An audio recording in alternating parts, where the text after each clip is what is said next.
Nutrition nutrition एक ऐसा process है जिसमें हम फूड को इनटेक करते हैं और अपनी बॉडी की हेल्थ को और ग्रोथ को बनाए रखने के लिए उसको यूज़ करते हैं। अब इसमें हमारी बैलेंस डाइट अच्छे से प्रॉपर होनी चाहिए, क्योंकि उसमें हमारे न्यूट्रिएंट्स प्रेजेंट होते हैं जो कि हमारी बॉडी को एनर्जी प्रोवाइड करवाते हैं। अब इसमें दो टाइप के न्यूट्रिशन है, autotrophic nutrition and heterotrophic nutrition. Autotrophic nutrition ऐसे टाइप के न्यूट्रिशन होते हैं जो कि उन ऑर्गेनिज्म में परफॉर्म किए जाते हैं जो कि अपना खाना खुद बनाते हैं, अपना ओन फूड बनाते हैं, जैसे कि हमारे ग्रीन प्लांट्स और ब्लू ग्रीन एल्गी। अब जो ये ऑर्गेनिज्म होते हैं वो फोटोसिंथेसिस का प्रोसेस से अपना खाना खुद बनाते हैं। जो प्लांट है वो वाटर को लेता है रूट्स की हेल्प से, और CO2 को लेता है स्टोमेटा की हेल्प से, जो कि आपके लीफ से प्रेजेंट होते हैं। और क्लोरोफिल जो आपकी लीफ में होती है उससे वो लाइट एनर्जी को एब्जॉर्ब कर लेता है। अब ये लाइट एनर्जी दो काम करेगी, एक तो ये केमिकल एनर्जी में कन्वर्ट हो जाएगी, और दूसरा ये H2O को स्प्लिट कर देगी, हाइड्रोजन अलग हो जाएगी और ऑक्सीजन अलग हो जाएगी। जो ऑक्सीजन होगी वो रेस्पिरेशन में जितनी यूज़ होनी होगी हो जाएगी, और बाकी की वो एटमॉस्फेयर में फिर से रिलीज हो जाएगी स्टोमेटा के थ्रू। और जो आपकी CO2 है उसका वो रिडक्शन करवा देगी, जो फॉर्म कर लेगा आपका कार्बोहाइड्रेट। क्या फॉर्म होगी उसकी? ग्लूकोज। अब जो आपका प्लांट में खाना बनता है वो ग्लूकोज की फॉर्म में बनता है, ट्रांसपोर्ट होता है वो सुक्रोज की फॉर्म में होता है, और स्टोर होता है वो स्टार्च की फॉर्म में होता है। इससे क्वेश्चन बनता है, तो इस चीज़ को ज़रूर ध्यान रखिएगा। अभी आपके पॉइंट्स हैं जो कि NCERT में दे रखे हैं, और ये सैम्पल पेपर में भी पूछा गया है कि टाइप्स सारे स्टेप्स बताओ फोटोसिंथेसिस के, जो NCERT में गिवन है। तो ये आपके लिए बहुत इंपॉर्टेंट है, इसको आप देख लो। Absorption of light energy by chlorophyll, chlorophyll की हेल्प से आपका एब्जॉर्प्शन करवाना लाइट एनर्जी का। लाइट एनर्जी थोड़ी सी केमिकल एनर्जी में कन्वर्ट हो जाती है और बाकी की हाइड्रोजन को स्प्लिट कर देती है, जो कि हाइड्रोजन और ऑक्सीजन के मॉलिक्यूल्स अलग अलग हो जाते हैं। हाइड्रोजन जो होती है वो रिड्यूस करवा देती है CO2 का, जो कि बनाता है आपका कार्बोहाइड्रेट, मीन्स आपका ग्लूकोज। तो ये आपका पूरा फोटोसिंथेसिस का प्रोसेस है। ग्लूकोज का फॉर्मूला होता है C6H12O6। हेटेरोट्रॉपिक न्यूट्रिशन ऐसे टाइप का न्यूट्रिशन होता है जो कि उन ऑर्गेनिज्म में होता है जो अपना खाना खुद नहीं बना सकते, वो दूसरों के ऊपर डिपेंड होते हैं अपने खाना बनाने के लिए। Holozoic, saprophytic, parasitic. तीनों की बात करें तो होलोजोइक ऐसे टाइप के ऑर्गेनिज्म होते हैं जो कि अपना खाना अंदर लेते हैं और इंटरनली उसका डाइजेशन करवाते हैं, जैसे कि हम लोग, ह्यूमन बींग्स, अमीबा, पैरामीशियम, इन सबको हम अभी डिटेल में बात करेंगे। सैप्रोफाइटिक ऐसे टाइप के ऑर्गेनिज्म होते हैं जैसे कि S फॉर सैप्रोफाइटिक से S फॉर सत्यानाश। सत्यानाश मतलब डेड एंड डिकेइंग मैटर पे जो कि एक्ट करते हैं, उन पे कुछ एंजाइम्स को छोड़कर उनका ब्रेक डाउन करवा देते हैं सिंपल सब्सटेंस में। अब उनका सिंपल सब्सटेंस में ब्रेक डाउन करवा के फिर वो उनको अंदर लेते हैं और इनगेस्ट करते हैं, मतलब इनका एक्सटर्नली डाइजेशन हुआ और इसमें इंटरनली डाइजेशन हुआ। इसमें ऐसा कुछ भी नहीं होता है, बस ये जो पैरासिटिक होते हैं वो दूसरों की बॉडी पर रहकर उनसे न्यूट्रिशन चूसते रहते हैं। जो कि वो किसकी बॉडी पर रहते हैं उनको हम बोलते हैं होस्ट, और जो लोग ये होते हैं ऑर्गेनिज्म उनको हम बोलते हैं पैरासाइट्स। जैसे कि आपके टैपवॉर्म्स हो गए, लीचेस हो गए, टिक्स हो गए, इसमें आपके आए थे डिकम्पोजर्स। ठीक है, आगे बढ़ते हैं। न्यूट्रिशन इन अमीबा की डिटेल में बात करें तो ये आपका एक यूनिसेलुलर ऑर्गेनिज्म होता है जिसमें सारे काम एक ही सेल के थ्रू होंगे। तो सेल मेम्ब्रेन जो होती है उसके थ्रू आपका वो फूड को इनटेक करता है, जिसे हम बोलते हैं इनगेशन। उसके बाद वो फूड वैक्यूल में जाके उसमें कुछ एंजाइम्स प्रेजेंट होते हैं जो कि खाने को ब्रेक डाउन करवा देंगे, सिंपल सब्सटेंस में कन्वर्ट कर देंगे, उसे हम बोलते हैं डाइजेशन। उसके बाद वो खाना पूरा फैल जाएगा, फूड वैक्यूल रप्चर हो जाएगा, उसके बाद वो हो जाएगा एब्जॉर्प्शन। एसिमुलेशन में आपकी एनर्जी बन जाएगी, और जो अनडाइजेस्टेड फूड होगा वो आपका इगेस्ट हो जाएगा उस सेल मेम्ब्रेन के थ्रू। पैरामीशियम भी आपका एक यूनिसेलुलर ऑर्गेनिज्म होता है, बस फर्क इतना है कि उसका अमीबा का सारा काम सेल मेम्ब्रेन के थ्रू हो रहा था, आना और जाना। इसका काम, इसके पास एक स्पेसिफिक पार्ट्स होते हैं, जैसे कि ओरल ग्रुप आपका खाने को अंदर लेगा और आपका एनल पोर खाने को बाहर निकालेगा। बाकी अंदर जो प्रोसेस हुआ था फूड वैक्यूल के अंदर आपका डाइजेशन होना और पूरा एसिमुलेशन हो जाना, पूरी बॉडी में एनर्जी बनाना, वो आपका सेम होगा। और सीलिया आपके ये होते हैं, इस पर एक्स्ट्रा है, जो आपका सीलिया होते हैं वो फूड को यहाँ पे ओरल ग्रुप तक पहुँचाने में हेल्प करते हैं मूवमेंट में। अब आपका ह्यूमन बींग्स की बात करें तो एक पूरा कॉम्प्लेक्स स्ट्रक्चर है जिसमें आपका जो माउथ होता है, एक सेकेंड, जो माउथ है उससे फूड अंदर जाएगा। इधर आपका सलाइवरी ग्लैंड प्रेजेंट होती है जो कि सलाइवा सीक्रेट करती है। उस सलाइवा के अंदर आपका सलाइवरी अमाइलेज प्रेजेंट होता है, जो कि जैसे आपका फूड की काफ़ी सारी फॉर्म होती है, कार्बोहाइड्रेट है, फैट है, प्रोटीन, तो इनका डाइजेशन करवाना होता है। सबसे पहले यहाँ पे आपका कार्बोहाइड्रेट का डाइजेशन होगा, जो आपका स्टार्च जो आपने लिया है उसको ये माल्टोज में कन्वर्ट कर देता है, ये भी आपकी एक कार्बोहाइड्रेट की ही फॉर्म है।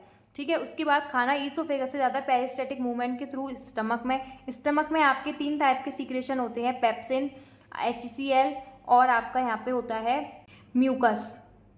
इन तीनों सीक्रेशंस के थ्रू आपका यहाँ पे काम होता है। पेप्सिन जो होता है वो आपका प्रोटीन का डाइजेशन करवाता है।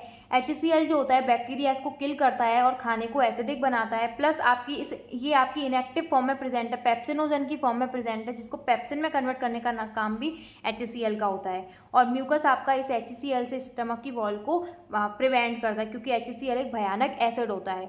अब ये खाना आपका स्मॉल इंटेस्टाइन में जाता है। स्मॉल इंटेस्टाइन में आपके उसके दो फ्रेंड होते हैं, लिवर और पेंक्रियाज। लिवर आपका बाइल जूस सीक्रेट करता है, जिसको वो स्टोर करके रखता है गॉल ब्लैडर में। बाइल जूस में आपका बाइल सॉल्ट होता है, जो कि इमल्सिफिकेशन करवा देता है फैट का, मतलब बड़े बड़े फैट मॉलिक्यूल्स को छोटे छोटे फैट मॉलिक्यूल्स में तोड़ने का काम करता है। उसके बाद उन पर एक्ट करेंगे आपके पेंक्रियाटिक जूस, जो कि 3 टाइप के होते हैं, लाइपेज, ट्रिप्सिन और pancreatic amylase. Amylase salivary amylase की तरह है, मीन्स ये भी आपका कार्बोहाइड्रेट का ब्रेक डाउन करवाएगा। जो माल्टोज की फॉर्म थी उसको वो ग्लूकोज में कन्वर्ट करने का काम करेगा। आपका लाइपेज की बात करें तो लाइपेज आपके लिपिड्स मीन्स आपके फैट मॉलिक्यूल्स पे एक्ट करेगा। आपका लाइपेज जो कि उनको फैटी एसिड और ग्लिसरॉल में कन्वर्ट कर देगा। ट्रिप्सिन आपका पेप्सिन की तरह ही, पेप्सिन प्रोटीन का डाइजेशन करवाता है, ऐसे ट्रिप्सिन भी आपका प्रोटीन का फर्दर डाइजेशन करवा के एमिनो एसिड्स में उनको कन्वर्ट कर देता है। अब आपका जो डाइजेस्टेड फूड है उसको वो विलाई की हेल्प से, इसमें विलाई प्रेजेंट होती है जो कि उसको एब्जॉर्ब करके ब्लड में भेज देती है, और बाकी का जो अनडाइजेस्टेड फूड होगा वो आ जाएगा आपका लार्ज इंटेस्टाइन में।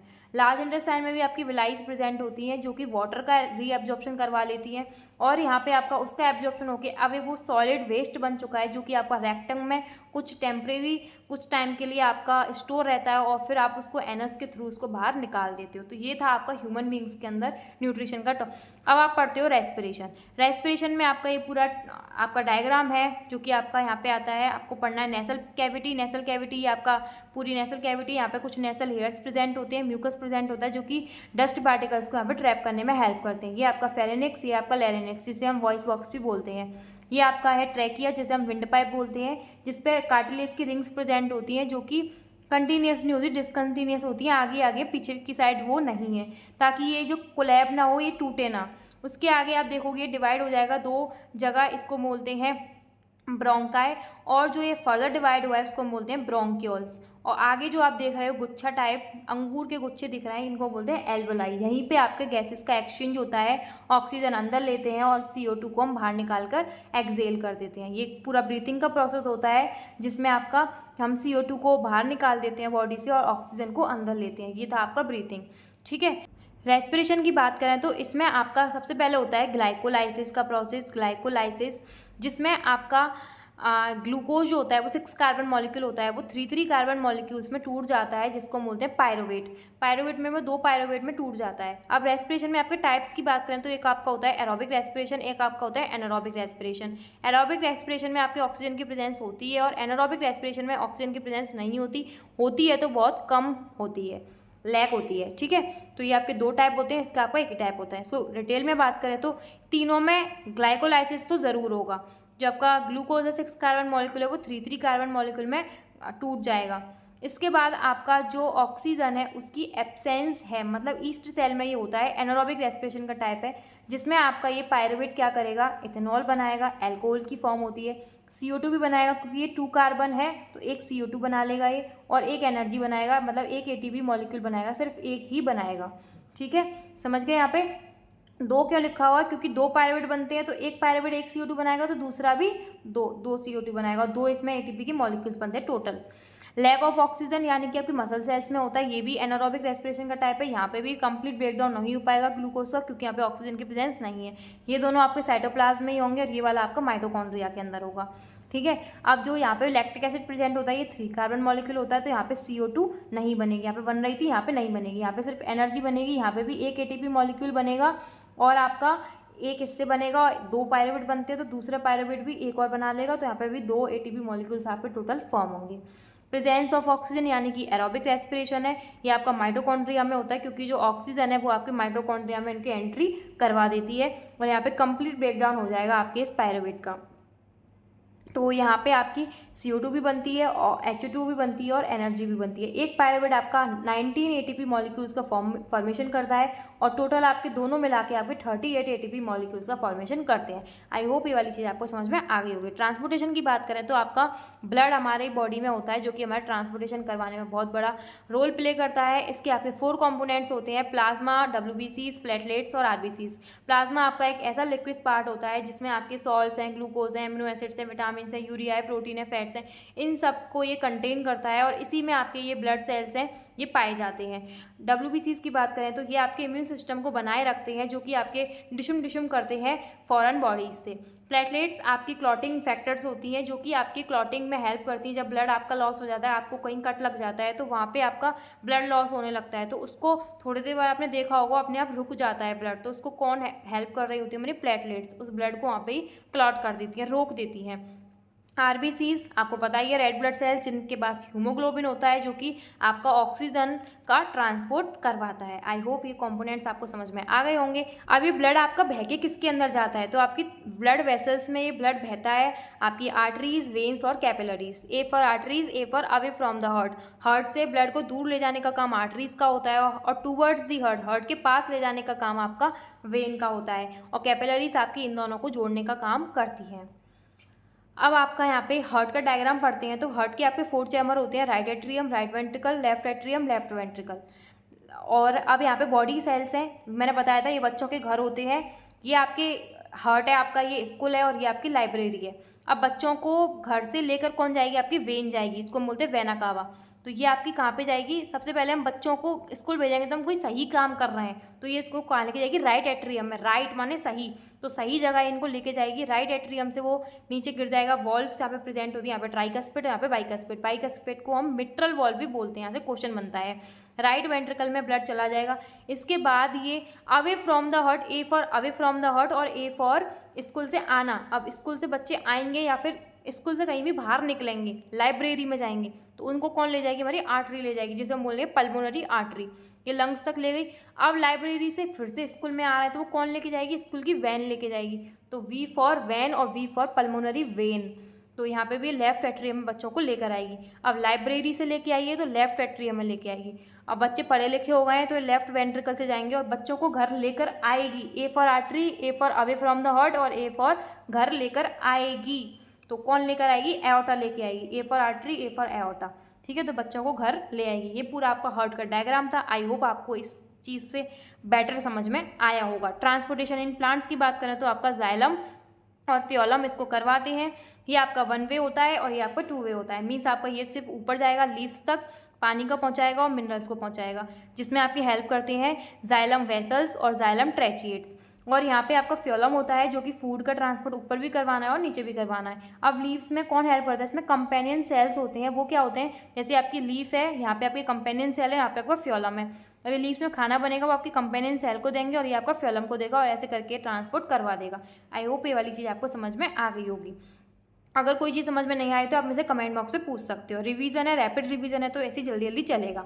एक्सक्रीशन में आपकी 2 किडनी प्रेजेंट होती है। सिस्टम की बात करें और यहाँ पे ये आपके यूरेटर, ये आपका यूरिनरी ब्लैडर, जिसमें आपका यूरिन भरा जाता है और जब ये पूरा भर जाता है तो आपका सिग्नल ब्रेन तक पहुँच जाता है और आपको वॉशरूम जाने को बोलते हैं। अब आपका यूरेथ्रा जो होता है, इसके थ्रू आपका यूरिन बाहर आ जाता है। आई होप ये वाली चीज़ आपको समझ में आ गई होगी। अब ये नेफ्रॉन, जो कि किडनी की फंक्शनल एंड स्ट्रक्चरल यूनिट होती है, इसमें आपका सबसे पहले होता है ये एफरेंट आर्टरियोल, जहाँ से आपका ब्लड आता है। यहाँ पे आपका है बंच ऑफ कैपिलरी, जहाँ से आपका ये जो फिल्ट्रेट है वो छन के जाएगा। 3 प्रोसेस होते हैं आपके, अल्ट्रा फिल्ट्रेशन, रीएब्जॉर्प्शन और थर्ड है आपका सीक्रेशन। ये 3 प्रोसेस आपके इसमें होते हैं। अब ये छोटी छोटी चीज़ें जो ब्लड में से ग्लूकोज हो गया, एमिनो एसिड्स हो गया, आयंस हो गए, सॉल्ट्स हो गए, यूरिया हो गया, वाटर हो गया, ये सब इसमें चले जाएंगे। किसमें? वोमेन्स कैप्सूल में। और जो बड़ी बड़ी चीज़ें होंगी, जैसे प्रोटीन के बड़े बड़े मॉलिक्यूल्स हो गए, वो आपके इस इफरेंट आर्टरियोल में चले जाएंगे, जो कि इस पूरे का चक्कर लगाएगी। अब इस इफरेंट आर्टरियोल को ये भी सारी चीज़ें चाहिए, जैसे ग्लूकोज है, एमिनो एसिड है, आयंस हैं, सॉल्ट्स हैं और आपका पानी है। ये सब चीज़ें भी इसको चाहिए क्योंकि ये काम की है। सिर्फ रहना क्या चाहिए इसमें? यूरिया और एक्सेस सॉल्ट जो है बॉडी का, जो बॉडी के लिए यूज़फुल नहीं है, वो चीज़ सिर्फ इसमें रहनी चाहिए, जो कि कलेक्टिंग डक्ट तक पहुंचानी है। अब जो आपका PCT में जो ये वुमेन्स कैप्सूल है, ये आपका आगे बढ़ेगा आपका प्रॉक्सिमल कॉन्वोल्यूटेड ट्यूब्यूल में, ठीक है, पीसीटी में। अब पीसीटी से जो ये इफरेंट आर्ट्रियोल है ये मांग लेगी किसको, ग्लूकोज को, एमिनो एसिड्स को, सॉल्ट्स को, इन सबको ये फिर से क्या करवा लेगी, इसका रीएब्जॉर्प्शन करवा लेगी। अब रीएब्जॉर्प्शन इसको क्यों बोला, क्योंकि एक बार एब्जॉर्प्शन हो चुका है कहाँ पे, स्मॉल इंटेस्टाइन में, विलाइज के थ्रू, तो यहाँ पे आपका दोबारा से एब्जॉर्प्शन हो रहा है जिसे हम बोलते हैं रीएब्जॉर्प्शन, ठीक है। उसके बाद ये आते हैं लूप ऑफ हेनले में। अब लूप ऑफ हेनले में भी आपका इन्हीं चीज़ों का रीअब्जॉर्प्शन होता है, मेनली आपका बाकी चीज़ों का रीअब्जॉर्प्शन पीसीटी में ही हो चुका होता है। लूप ऑफ हेनले में आपका वाटर और सॉल्ट्स का रीअब्जॉर्प्शन होता है और थोड़ा बहुत आपका यूरिया भी इफरेंट आर्ट्रियोल में आ जाता है, जिसकी वजह से उसका सीक्रेशन, अब इसको बोलेंगे सीक्रेशन, क्योंकि इफरेंट आर्ट्रियोल से लूप ऑफ हेनले को ये दिया जा रहा है, इस वजह से यूरिया को वो क्या कर देंगे, सीक्रेट कर देंगे फिर से। अब यहाँ पे आगे बढ़ते हैं डीसीटी में, जैसे हम बोलते हैं डिस्टिल कॉन्वोल्यूटेड ट्यूब्यूल। अब इस ट्यूब्यूल में वो क्या करते हैं, वो पानी को भी लेते हैं और सॉल्ट्स को भी लेते हैं, अपना रीअब्जॉर्प्शन करवाते हैं और यूरिया को भी थोड़ा बहुत और बचा होता है तो उसका सीक्रेशन वो करवा देते हैं। आगे बढ़ते हैं तो कलेक्टिंग डक्ट में अब आपका यहाँ पे क्या प्रेजेंट है, यूरिया प्रेजेंट है और वाटर प्रेजेंट है। अब वाटर का थोड़ा बहुत और अगर रीअब्जॉर्प्शन करवाना है तो पहले ये डीसीटी को देता है और डीसीटी आपका इफरेंट आर्ट्रियोल को उसको दे देती है। अगर समझ में नहीं आया तो मैं एक और बताती हूँ कि पीसीटी में जो आपका क्या होता है, रीअब्जॉर्प्शन हो जाता है किस किस का, आपका ग्लूकोज है, एमिनो एसिड हैं, सॉल्ट्स हैं, आयंस हैं, इन सब का रीअब्जॉर्प्शन, वाटर है, इन सब का रीअब्जॉर्प्शन कौन करवा लेता है, पीसीटी। थोड़ा बहुत अगर यूरिया आ जाता है तो उसका सीक्रेशन कहाँ पे हो जाता है, लूप ऑफ हेनले में और डिस्टिल कॉन्वोल्यूटेड ट्यूब्यूल में, ठीक है, डीसीटी में। और जो रीअब्जॉर्प्शन होता है लूप ऑफ हेनले और डीसीटी में वो किसका होता है, वाटर का और सॉल्ट का।